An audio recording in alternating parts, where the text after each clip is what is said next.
With 25 growers supplying medical marijuana to the state of Pennsylvania, there are more options than ever on the dispensary shelf. Now, Terra Vita has some of the best selection in the state, and sometimes finding the right product can feel like the first time you go to a foreign restaurant with a French menu.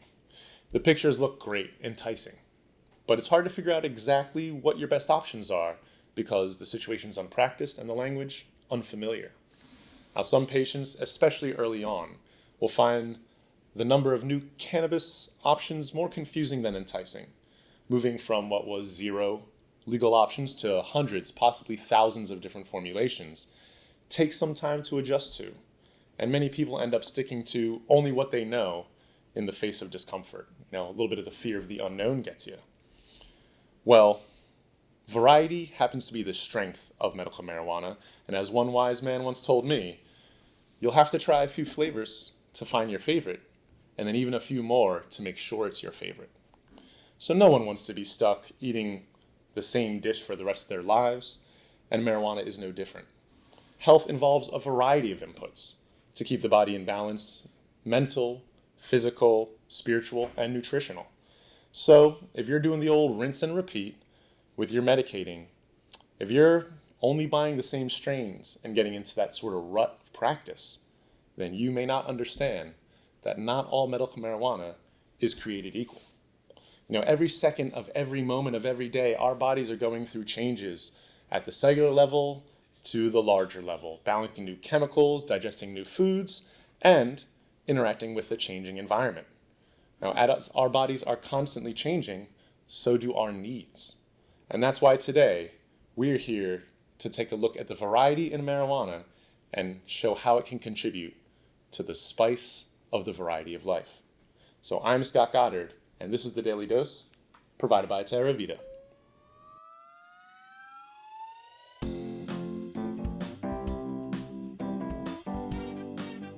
Well, welcome to the show, everybody. Thanks for joining me today. If you're new to the channel, thank you so much for watching. I really do hope you enjoy what we have in front of you, and consider subscribing if you do. Now, we're here really to celebrate the variety of marijuana and take a look at how you might be able to tell which options in the dispensary may be more to your liking or less. As we said, not all marijuana is created equal. So, we do have a product selection here as long as my arms. We got some long arms here today. Between sativas, indicas, hybrids, leaning all over the place, and available for your potential relief, it gets tough to really decide where your dollar should sit. Now, there's colorful packaging all over the place behind me. And then you also have crazy names. I remember when I first joined the program, I always chuckled when I heard things like Sugar Plum Sunset, Wet Dream, or DJ Short's Flow. It was kind of tough to understand exactly what we're even talking about. Now, because it can be so hard to think about what options there are to choose, kind of reminds me of before the legal market came, right? What the black market provided. And a lot of options you would think about, it was kind of in the name. If you were to go to an illegal source of marijuana, they might say, hey, I have available today some, what was the lowest tier, I remember? Swag, I think is what it was called. And usually this was like a gritty seeds and stems, a lot of sticks and stones in there, brown, kind of bricked product. And it looked like it had been sitting under some weight for a time, almost like baled hay in a way.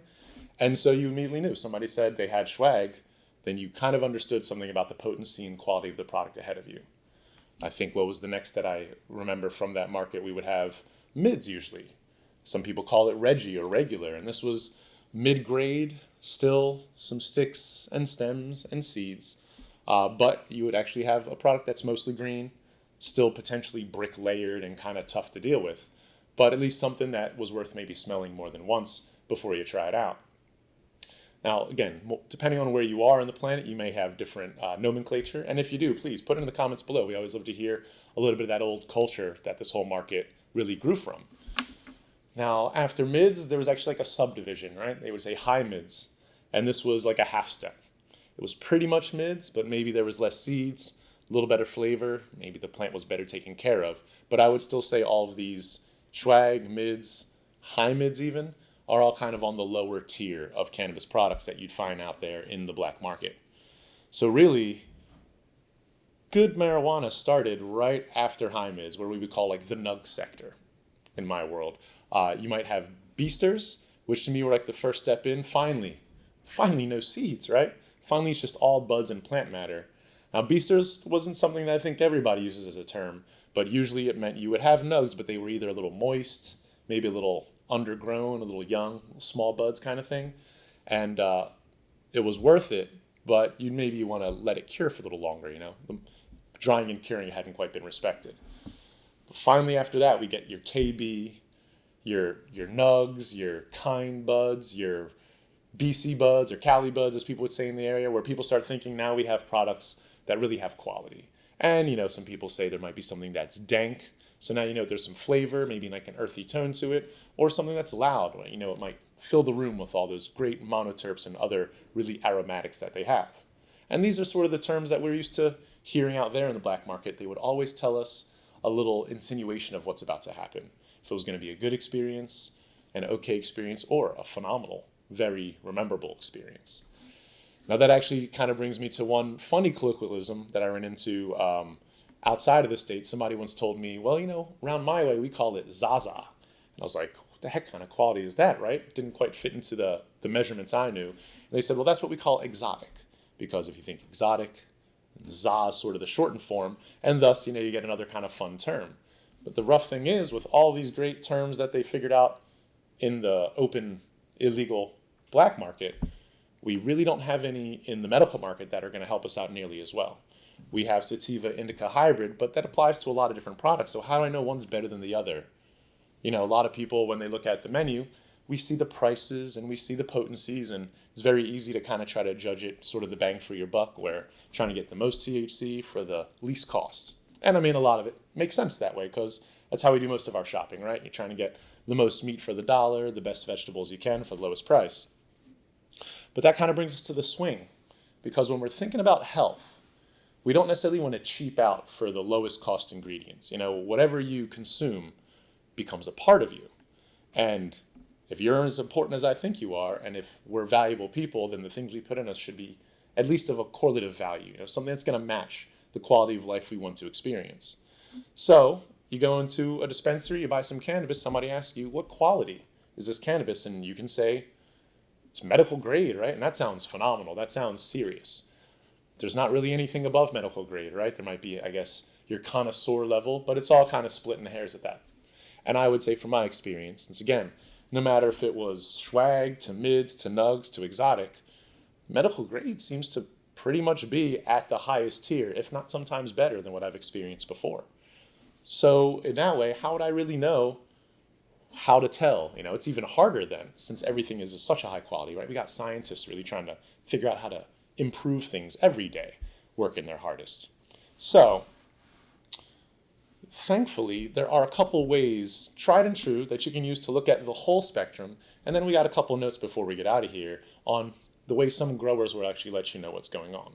So the first thing, as you're thinking about all of the ways that they'll label quality cannabis, is one big thing. I'm going to say concentrate users, people who like to dab, as we call it, are especially going to be thinking about this. And this is cured versus live, the first big separation in quality markers on products. Now, live products usually cost a little bit more. So even if you don't know what those words mean, you've probably already seen what is a price difference between the two. However, a cured product to start off with is a product that was made from the flower, right? It's all made from the plant, but this flower has already been fermented. It's already been dried. It's technically in a condition that we're used to buying our flower, right? It's crispy with a little juice. And that way they are taking a finished flower product and then processing it further. So cured products are going to have more complex smells because of fermentation. So I think like an aged scotch, like a wine, like an IPA, because these are sort of the overall flavors and complexities we would expect from the fermentation process. Now, if cured already uses, dried and pre-prepared cannabis, live is on the other side, where it's going to be ultra fresh in its approach. Live products are going to be flash frozen 200 Fahrenheit or below, so it's pretty much cryogenic. And the whole intention there is to, of course, preserve all the nutrients, all the molecules, and make sure that the product that we have coming out of it is fully preserved at peak ripeness and freshness. So think of the same thing they do with vegetables in the market, right? You want to make sure that spinach tastes fresh no matter when you cook it, so they freeze it cold. But that means a lot of folks will think, well, live products, I'd say myself included at times, I'll preach live all day. Oh, you got to go for live, got to go for the fresh frozen. But that kind of means that some people think cured must mean lower quality, right? It's aged, it's older, it's degraded. And I would not say that's the case. When you look at things like cheese, like certain meats, like alcohol, when you age the product, it actually gains flavor. It gains complexity. And so this is something that when we think about cannabis, we should be thinking the same way. You can age it to create new flavors that never existed in the fresh product. So although I would say, you look at what I buy, it's mostly live concentrates if I'm going to go for cured or live. But I found, especially being hopefully a little more open-minded and shopping for new experience, not just the same old, that in a lot of cured products, it's a little cheaper price, which is always nice on the wallet, but also I have all these deeper flavors, more complex things going on. And that means in my body, I'm also getting other molecules, other nutrients that I may not get with a live product. So it isn't to say one's better than the other, but the qualities are absolutely different. And because you're getting a different display of actual molecules and things that react in your body, it's best to give yourself everything possible to heal. So we don't just want to eat one type of fruit. The nutrients you need might be in the next piece of fruit over, but you're unwilling to try something new. So we always say in that variety, welcome all the spices, right? We want to think of a circle instead of a line that divides. So cured versus live is one easy way, and there's usually a price point difference too. Now that brings us to our second way of thinking about quality in the dispensary itself. And that's something that also, I would say, has a price point to it. And that is the reserve line. Now this is something that I've seen because Cresco is, they've been with us for a long time. And usually it comes in a black box. You'll see reserve in red, and it'll be maybe $5 or $10 more. Now we always wonder, well, what does reserve mean, right? And other products we buy that we consume, it usually means better care taken. Maybe it's been aged a little bit, like an old scotch might be the reserve line. And so in a lot of these products, we're going to have things like exotic strains, right? Exotic coming back into play. We'll have longer cure times, which is actually something that Terrapin in the Woods product does. They had two different product price points, House and Premium, and then all of a sudden a little black container comes through. Some of you out there may be confused. What's the Woods mean? It's reserve. But what makes it different than these other products? Why the cost difference especially? And I can tell you, exactly how many days one process versus the other, we all know is more proprietary. We would never want to blow up anybody's spot with all the secrets of how to make a good product, but they are committed and they let us know that the Woods Reserve, it's a longer cure and fermentation, it's rarer genetics, so it's going to be a product which is more unique. And we all know rarity adds value in a capitalistic market, so you'll pay a little bit more for a slightly better product. And I'm going to say, just from the Instagram sort of picture look of these, the buds that come out of those reserve containers often are like magazine queens. They look amazing, very, very photogenic, and assumably, as good as all those trichomes and that development looks, it's also going to play into the quality of our experience. So if you're looking on the shelf and you're trying to tell what might be better than the next, if you see reserve, although you might pay a little more, you're also going to get a product which has higher quality to it. It's another good way to figure out exactly what's what on the dispensary shelf. Now on top of that, and again, we actually did reach out to some of the grower processors. We asked them, just in case they wanted to let us know exactly if there's a difference in weeks of cure that they would like to let us know. If we do find out, we'll put it in the comments below just to let you be as aware as we are of all the things going on. That brings us to our number 3 way of being able to tell what is or what is not quality in the dispensary, and that is a term you'll see on a lot of flower, actually. I would say only flower. Something you'll see, it might say untrimmed or rough cut even. And so, this is something we're not used to hearing necessarily in the black market, but it's something that really came into play as COVID hit. And so, at least when they're talking about these labels, rough cut, untrimmed, it's not that they're just pulling it out of the ground and giving it to you. They actually do quite a bit of trimming to it and prep before we get it. So what they're really saying is they're not hand trimming anymore.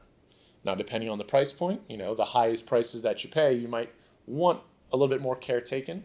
So it really comes down to preference at that point, because we imagine a plant is a plant. Not all parts are equal, but what they're giving to us in the jar is quality medicine. So if you ever really want to see the intimacy of what mechanical sort of trimming is, a quick YouTube search will certainly bring you to an expert level in a couple of minutes. It usually kind of looks like a big kind of rolling basin with holes in it, so all the sticks and stems get caught, chopped off, and left at the trim in the bottom of a little hopper. And sometimes, if they're being efficient, they'll take that trim and they'll extract from it, making still quality products we can buy and use, and they'll say it's a trim run. Another great way to tell quality, it might be a nug run, where it uses only buds, or a trim run where it uses kind of the leaves that get cut off, or a whole plant run where they might just put the whole thing into a liquid live resin formulation. These are other ways that if you see these markers on packages, you'll be able to tell rough cut, untrimmed, trim run, nug run. All different ways they're telling you how they process the plant and how they pass that value down to you. Now, when I was doing some research on mechanical trimming, I can tell you the pictures that come out of some trimmers look pretty much close to hand trimming. Like, it's hard for me to tell, not being a grower myself. However, it can vary. The machines have qualities to them, so depending on what machine you use, you'll get a different quality. Some folks do it at home in states where you can do home grow, so it's a market just like anything else. All different cell phones trying to accomplish the same goal at different qualities of process. And that means when you're buying a container of rough cut or untrimmed, you're going to know that there might be a couple other leaves on there that aren't normally there. We know that it's an inhuman process going on, but it keeps the grow houses able to socially distance so they're not on top of each other. And of course, we want them to stay healthy so they can provide us with the products that we need in quality as well. So those are the big three ways, I'd say, when you're coming into a dispensary, if you want to kind of start figuring out where the quality is or how the quality changes. Live versus cured is going to be one huge way, especially with extracted products, to understand what processes went on and what you're going to have in the jar. The reserve line products are going to do a great way and a great job of identifying things which may be unique or of a higher quality for a little bit more money. And then, of course, you can see the quality being told to you in the rough cut or untrimmed. Now, there are just a handful of other things that you can also see out there that people have mentioned, have questions about. You'll see things on some flower like Grower Select. And this is going to be a way, much like Reserve, to just let you know that we have a rare genetic, maybe a low yield strain, something that's a little more special, a little harder to get. And so they're going to sell that to you with a different demarcation. I know I've seen that on Insta that I've had for a little bit more money. I know Prime Wellness will do that to some flower containers. So when you see them out there, at least you can understand exactly what they're getting at. And the final thing, a little piece of information on products that'll help you out as you're shopping too. And one of the first questions I had joining the market was, if you ever buy terrapin products, you'll see something called a crystal double. And I may have mentioned it before, but it's always worth going over again. Crystal double products are formulated to increase the quality, give you more of what you may be looking for. And I was just ignorant for months. Finally, I was able to do some digging into terrapin, and they let us know that crystal double products, it's usually a distillate extraction with twice the terpenes of a normal distillate extraction. So if you just buy a regular distillate from terrapin, you'll get what they're aiming for is about 3% terpenes introduced into the formula. If you go crystal double, you get closer to 6%. And to me, for a $5 price point, if you could double the flavor of what you're giving me for $5, I'm not sure there's anything. I mean, I would give it to perfumes, I would give it to food that I'm eating, I would especially give it to my medical marijuana products. So if you ever see things like that in packaging, be sure to always ask your bud tender in case you forget or are confused, but know that there's a reason they're marking it, to let us know that not all medical marijuana is created equal, and they're letting us have a bit of a preview of exactly what to expect in a lot of these product categories. One thing to look out for, however, is the term full spectrum, as it does have many definitions, but nothing hard to put your hat on. It can describe some hemp seed oils, some extractions from medical marijuana. It's still kind of too fluid. It's sort of like fat-free. It doesn't mean something exactly, but it means a little bit more than nothing. So be aware of that one, at least. That's the one, I'd say, term of quality that is probably more abused than any other one versus what we went over before that. Now, as we move forward, considering the quality of products and other things like that, be sure to check out some other services we have as well. We have a curbside service, which is always running in each of our dispensaries to help you be able to get your cannabis without leaving the car. And in case you're ever curious, could I ever get my medical marijuana without putting on my shoes? Well, check out the Caregiver program. We have services through caregivers, and you can find the details on the website or on the app that we have for Terra Vita as well. Now that is all I have for you today. So thanks for joining me. Be sure to like, share, and subscribe if you like the content that we had here. And until next time, this has been Scott from the Daily Dose Desk, hoping you have a potent time. Be well, friends of friends.